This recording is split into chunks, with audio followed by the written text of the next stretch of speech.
What's up, everybody? Welcome to the never-ending Ridiculous Discussions N.e.r.d. Gaming Podcast. I'll be your one and only host this week, Dominic Spizzeri. Usually I'm on here with Brian, but we really couldn't make this week line up. He's got a lot of stuff going on, been a little tired lately. So we'll be doing another episode 3, maybe next week. And we'll have it out either next week or the week after that. That episode, we're going to be focusing on 2021 as gaming as a year whole, what our expectations for 2021 Game of the Year will be. So we're really looking forward to that episode, so you guys want to keep an eye out for that one. Other than that, there's some news I really wanted to speak about, and that I didn't really want you guys to kind of wait on for the next couple weeks. So I wanted to tackle that right now. One of the biggest updates that I'm personally really excited about is the announcement of Ghost of Tsushima Director's Cut for the PlayStation 5 and, of course, the PlayStation 4, because at this point in time, we're not getting any other PlayStation 5 exclusives from Sony. This game's going to have a new expansion with the Iki Island, which I'm super stoked about. It's going to have a new story, of course, new side campaign, and most likely some new resorts to destroy as usual in those kind of open world games. And of course, some new animals to find. There's monkeys in this one. I assume they replaced the foxes in the original game. So this one's going to have, of course, a brand new expansion, its own island. My assumption, I don't know if they actually specifically said how long it's going to be, but we're probably going to be looking at about 6-8 hours of content for that.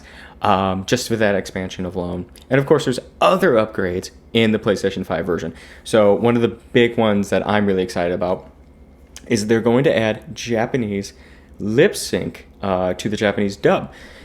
For those of you who don't know, the original version that came out in 2020 had multiple voicing, so you can do the English one or you can do it in Japanese, but the Japanese didn't have the lip sync, so it was really kind of weird, being the fact that the actors recorded all their lines in English and Japanese, but they didn't lip sync the Japanese text for whatever reason.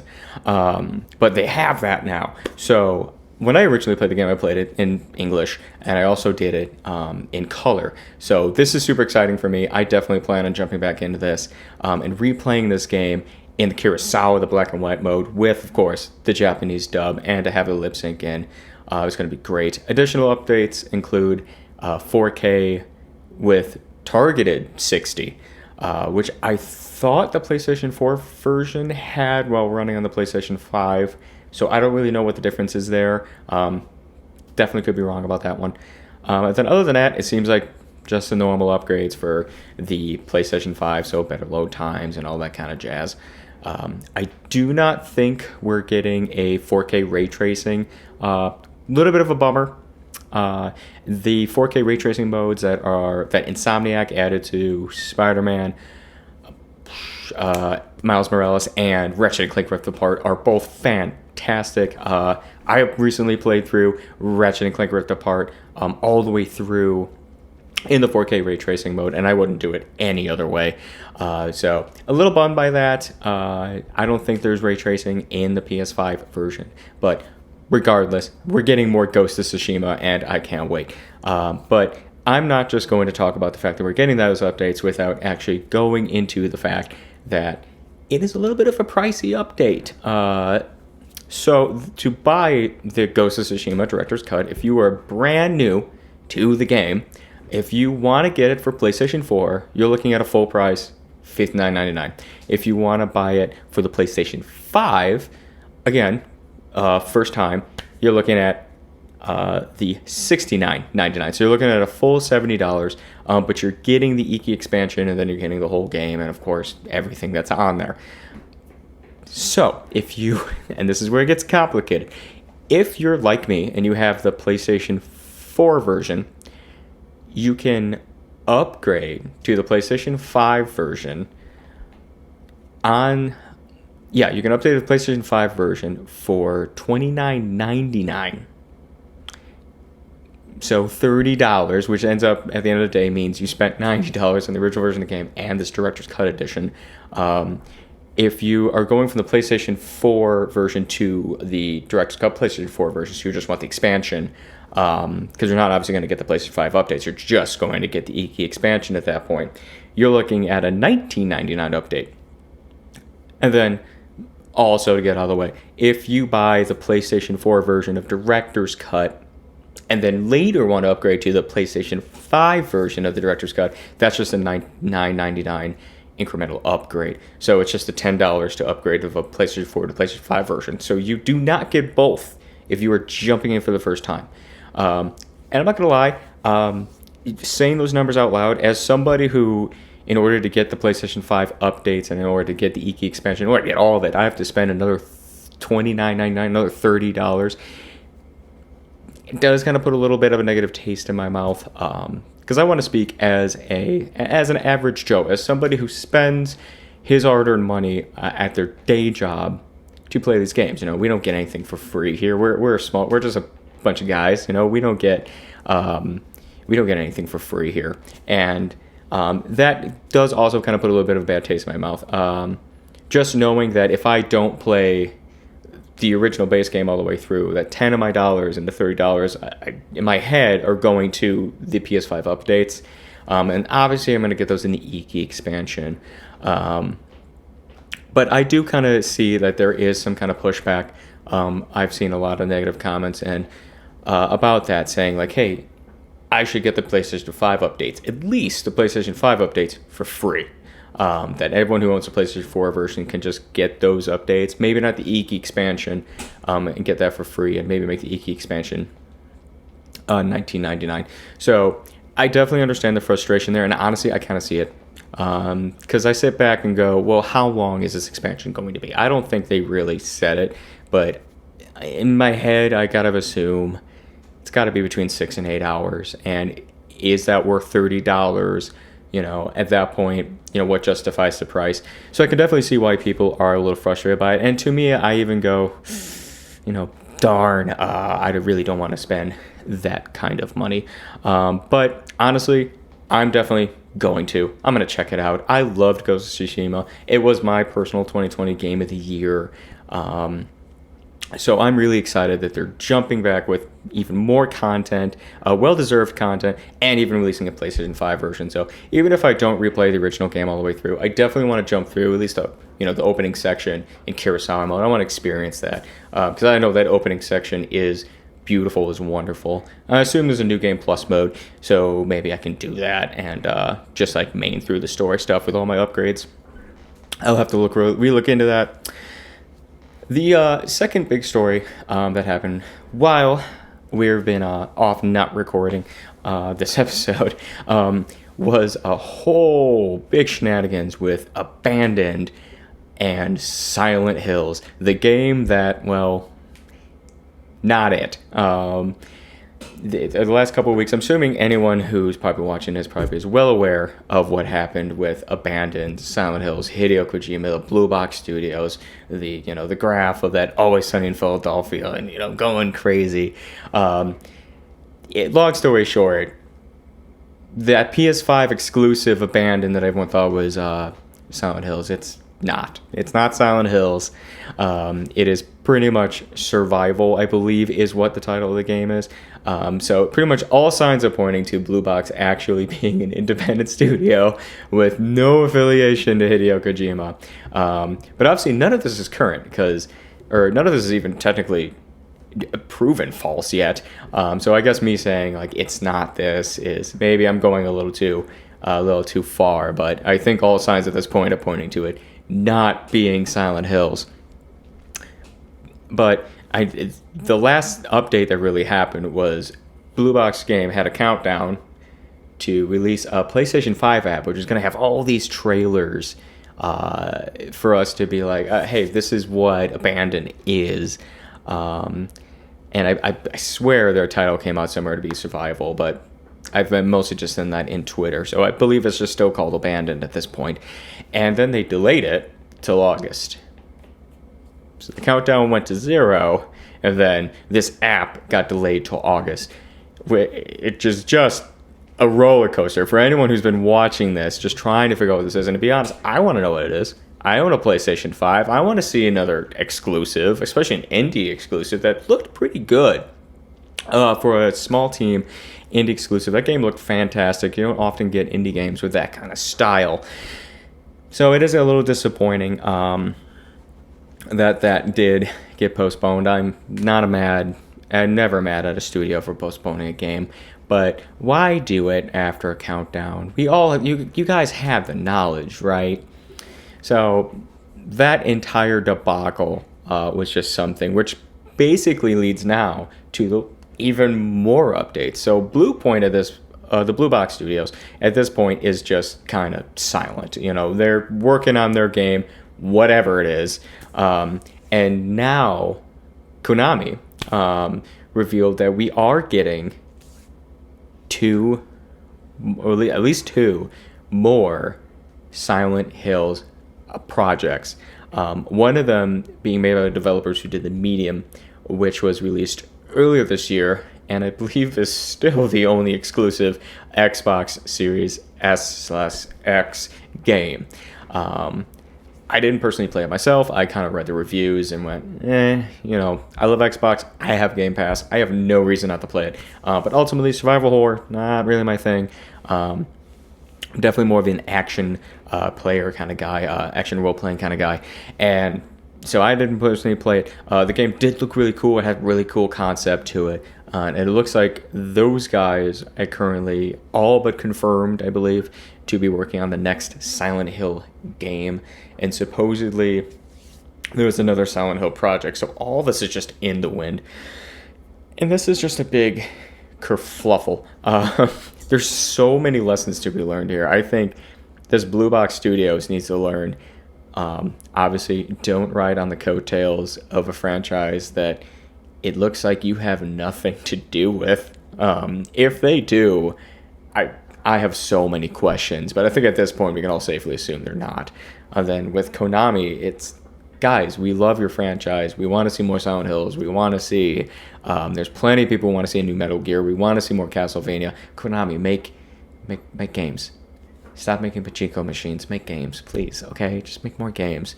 You have a new game coming out on the Switch, I know. It looks kind of cool, but make more. We want just a few more, 2 or 3, not that much. Just, and if you make Metal Gear, don't make a multiplayer zombie game. Not again. Aside from that, we definitely have a couple upcoming events. So EA has an upcoming event, and we did their summer reveal, kind of like their E3 conference. They're doing that. That one's at least confirmed. I believe it's July 22nd is going to be the date that they're going to be doing that. We did get confirmation from BioWare that Mass Effect will not be there, and neither will Star Wars Knights of the Old Republic. So that's kind of a bummer.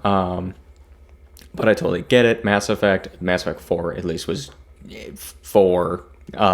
just really trailer was just announced, released. So I completely understand them not being there. I am a little surprised, being the fact we did just get the Mass Effect trilogy. I thought for sure they'd be in there and saying, hey, let's get that multiplayer from Mass Effect 3 back.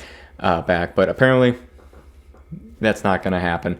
And then obviously not getting any Star Wars Knights of the Republic news. That doesn't surprise me. That game also was, I believe they just started talking about that kind of stuff. So hopefully we get some other things from EA. There is rumor from EA Sports. They're saying a highly beloved series sounds like it's going to be coming back. Whether they're referring to Fight Night or SSX or maybe NFL Blitz or something like that. Those were all really fun arcade games for those of you who like sports games. So that's all really exciting. Other than that, I would love to dedicate some time to predict what's going to happen at EA's event. Hopefully, Brian and I will have some time next week, and we can get you guys that kind of news. So there is one topic I did want to talk about that, for the most part, is kind of one reason I really wanted to do this topic kind of by myself, is that Brian is a PC gamer. So mostly a PC gamer. He doesn't own a PlayStation 5 or an Xbox Series X, and he's also not a Nintendo guy, so he doesn't own a Nintendo Switch. So he hasn't had a lot of experience with the new consoles. Meanwhile, for me, I'm not a PC gamer. Just not really my thing, sorry. But I do own a PlayStation 5, an Xbox Series X, and a Nintendo Switch, and of course a Switch Lite, because you can't have just one. So one conversation I really wanted to have is next-gen gaming. Is it worth it? And honestly, as a PC gamer, I'm not really sure there's really much commentary what a person could have. I would assume if you own a PC game, like you're playing whatever game's available for you in your 60 or 120 frames, you're playing it in 4 or 8K, you're getting the best experience. And I can totally get that. You're not going back to your consoles. You're probably not going to buy a PlayStation or Xbox as likely as somebody who is like me and really just doesn't really like the whole PC thing, rather sit on the couch with a controller and a box that's set up for me. And another big thing is, exclusives. I obviously love my PlayStation exclusives. Who doesn't? And then I can't say that with Xbox anymore, since I believe every exclusive they have at this point is also available on PC. But is next gen worth it? These consoles have been out since, I believe, November. So we're looking at a good 7-8 months. We're just less than a year owning these consoles. Obviously, they are very hard to get, which is one of the reasons why I want to talk about this. I'm sure there are plenty of people who are saying, hey, I really want Xbox Series S or X, or I really want a PlayStation 5. Maybe you want a Switch Pro. And obviously that's not announced yet. It's a completely separate conversation, if it even exists. But is it worth it for those of us who own one or both of them? Are we having a good time with it? Do we recommend you buying it if you're at a Walmart and you see the one and only PlayStation 5 sitting there?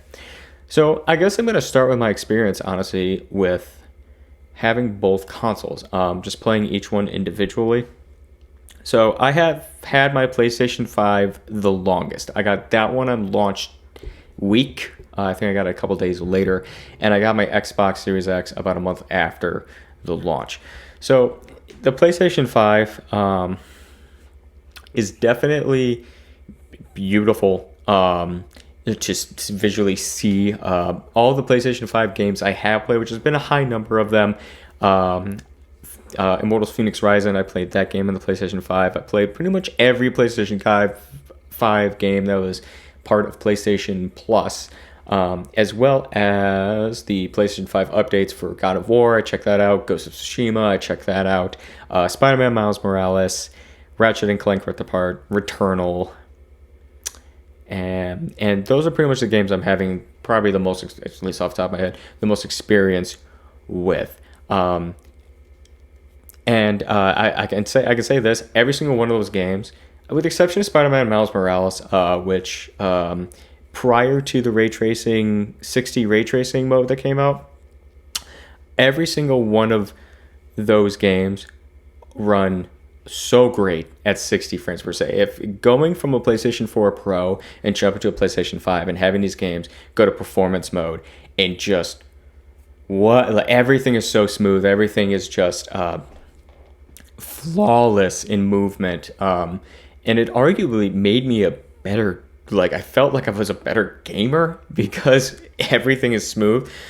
Returnal is a game I'm really happy it's not available on PlayStation 4 because I don't think that game would be possible at 30 frames per second. I don't think you could play that game at 30 frames and it would work. I just don't think so. I don't recommend it.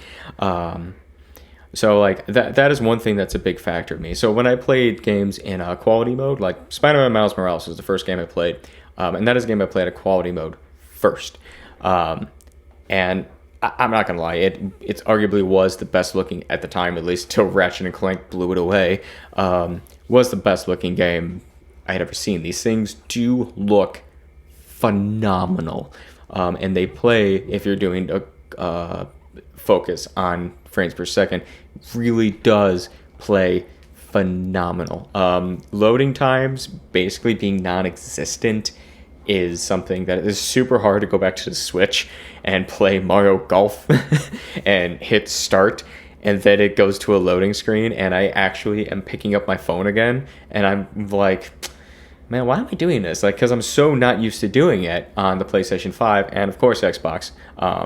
So that is something that's very valuable And then on the Xbox Series X range, in reality, that's kind of a tougher conversation. So at least with the PlayStation 5, there's exclusive games. Obviously, I named two of them being Returnal and Ratchet and Clank Rift Apart. I think there's a couple other PlayStation 5 exclusives. I know like Godfall was PlayStation 5 exclusive. Now there's going to be a PS4 version. And then, of course, you have the little PlayStation mascot, Astro. Astro Boy has his little 3-hour adventure, which is super cool. And if you have PlayStation 5, please don't sleep on it. Play it. It's awesome. So when you have the Xbox side, it's very different, because on Xbox, I don't own a game. I just have Game Pass. To be honest, I don't understand, if you have an Xbox, why you wouldn't get Game Pass, unless you literally only play maybe like Call of Duty or Madden or something like that. Okay, I get it.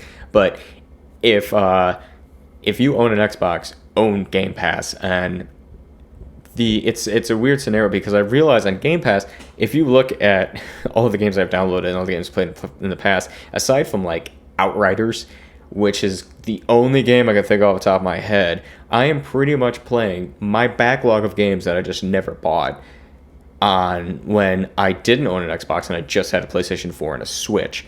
I've gone through so many Bethesda games.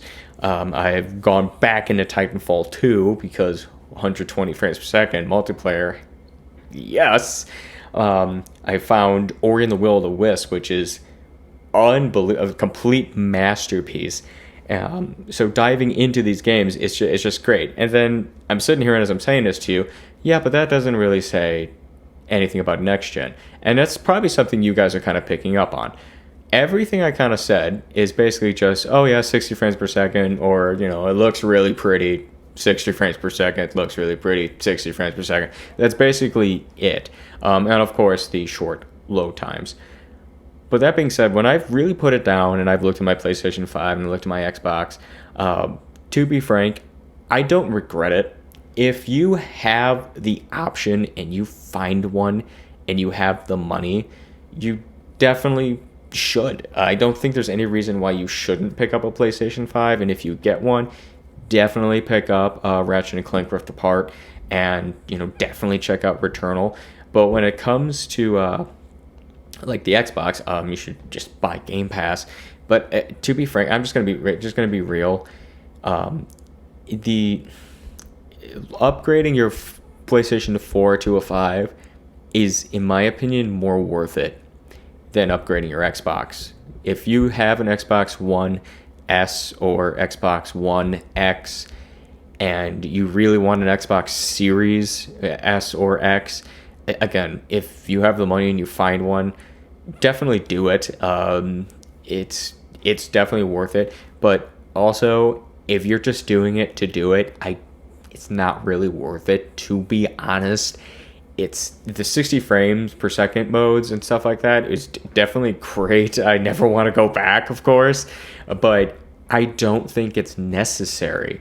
And I even kind of went back. I played Horizon Zero Dawn in the middle of the last 7 or so months. I played the entire game through. It wasn't just me jumping in for 5 minutes. It was me going from the beginning, playing the entire game and platinuming it, because I just never did it. I wanted to platinum that game, especially in the hype of Horizon Forbidden West. And that game obviously never got a 4K, I didn't get a 60 frames per second update. So by all means, on the PlayStation 5, I'm just playing the PlayStation 4 version. And I don't think it's running any better. I don't think it's getting different load times. I think it's really just kind of the same game that I had played on the PlayStation 4 in 2017. Long story short is, I don't really think next gen is 100% worth it. I think, if you have the extra money and you really want those 60 frames per second, you really want that 4K HDR updates, if you maybe never bought a One X or a PlayStation 4 Pro, I completely understand wanting to get those games. However, those game systems. However, I personally just don't think it's honestly worth it today. I think if you guys are kind of sitting back and saying, hey, and I'm going to wait till, Horizon Forbidden West comes out. Maybe going to wait till some of those Xbox exclusives start dropping. Honestly, I think it's 100% worth it. I think this all boils back down to kind of the comment I made earlier with Ghost of Tsushima Director's Cut also coming to PlayStation 4. And so is Horizon. And so is the new God of War. And so is almost every other PlayStation 5 game. And I don't think it's just because of the chip shortages and obviously 2020. Obviously, Sony and Microsoft want you to jump into the new generation. They want you to buy the new expensive toys. Especially since these games are $70 now. But to be honest, I think there's another argument to be made, which is I think the company knows that the upgrades are pretty incremental. And whether or not they're only doing that so that they can release multiple versions, so that these Xbox games can work through cross consoles, and these PlayStation games can also work on the 4, we're going to find out. I could be eating my words when Horizon 3 gets announced for PlayStation 5 without a PlayStation 4 version, and it is just absolutely earth-shattering. And then they reveal, well, we could have done this with Forbidden West, but we had to make a PlayStation 4 version. I could be eating my words, but to be honest, I guess I'm a little skeptical. I keep thinking, like, hey, what if there is a chance that the reason why we're getting these multiple versions may also be because the difference isn't justifiable enough to not make one that they could easily do it. I kind of like to think of that argument, and I think the fact that these games are coming out to both consoles, these things aren't really available, and obviously we just got out of a hard year for everyone. A lot of people are still a little strapped for cash. I totally understand the people kind of leaning back. I know a lot of people who say, like, yeah, I would love a PlayStation 5, and then they're saying, but there's also no reason to buy one right now. I have one friend who says they really want Ratchet and Clank, but they can't name one other reason to get one, because every single game they would buy on it is also announced for PlayStation 4. And then my friends who own Xbox, they like, well, I have Game Pass, and now Xbox had the announcement of being able to stream Xbox Series games on the one consoles. So once again, it kind of justifies their purchase of the previous console. Is almost, once again, no reason to jump in just yet. I really don't think either party has an argument that's necessary to do it. So I would say, is next gen worth it? If you have it, you're definitely going to have fun. I definitely think if you have the $500 to spend on either console, of course, if you can get the S, I believe it's $300. But if you have the $500 to get to either console, there are a couple exclusives on PlayStation 5 that are great. There is, I believe, no exclusives now on Xbox currently, because I know the Medium just got announced for PlayStation. It's definitely worth if you want that high fidelity, but also if, I know you could build a PC and get a lot of these experience, pretty much almost every experience on the Xbox, because you also have Game Pass for PC, so you can play all these Microsoft. You can play Halo Infinite on PC Game Pass and get all the cool things and probably more from the Xbox Series X version.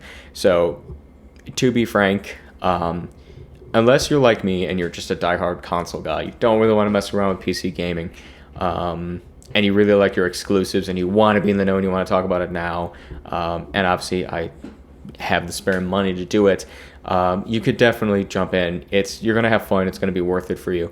But if you're kind of going back and forth like, I'm really hunting this down, don't sweat it. And also, if you're kind of just up in the air with it and you kind of shrug and go, it's a new game system, I'll get there eventually, take your time. I really do believe this is a generation you guys could probably jump in year 2 or 3, and it might be more worth it. And again, especially since every single game for Xbox and PlayStation at this point are pretty much coming out on both consoles. I actually can't think of one PlayStation 5 exclusive upcoming soon, because I know Gran Turismo, God of War, Horizon, all coming out on PlayStation 4. And then Xbox, every game they have are being released in the series of consoles going forward, at least for the foreseeable future. Eventually, that will stop. That will stop on both sides. So you guys who are holding out really want that exclusive experience, you're going to get it eventually. But, that's not anytime soon. But this is kind of my argument to say, is it worth it? If you can purchase it, if you can find it, if you can get it, if you can get one, absolutely, you're going to have a lot of fun. But honestly, if you don't have the money, or if you're just hunting on these stores to try to get one, my opinion, put your computer down, put your phone down, put down your wallet, and just enjoy your PlayStation 4 or your Xbox One just a little bit longer. Because when these games, console systems do become readily available, you're going to be able to get a bundle for these things. You're going to get a Ratchet and Clank in there. You'll get 3 months of Game Pass for nothing. And it's going to be a great deal. So as of right now, just stay put. Well, that's pretty much the conversation I wanted to have. That's just a couple of new news details that I wanted to get out. Maybe when Brian comes on, I'll ask him if he thinks next gen is worth it. But again, as a PC gamer, well, that's it for me this week. If you enjoyed what you hear and you want to get more content from us, you can check out our previous episode based on E3, which has Brian and myself going back and forth with that. Stay tuned for hopefully next week or the next 2 weeks where Brian and I should return, and we'll talk about 2021 gaming, what we've loved about it, what's upcoming. And if you want even more from us and you like film and TV, you can check out our sister podcast, N.e.r.d. Film and TV, which of course is available on YouTube as well as iTunes and Spotify. Other than that, I hope you guys have a great day. Like and subscribe. Thank you for listening, and nerd out.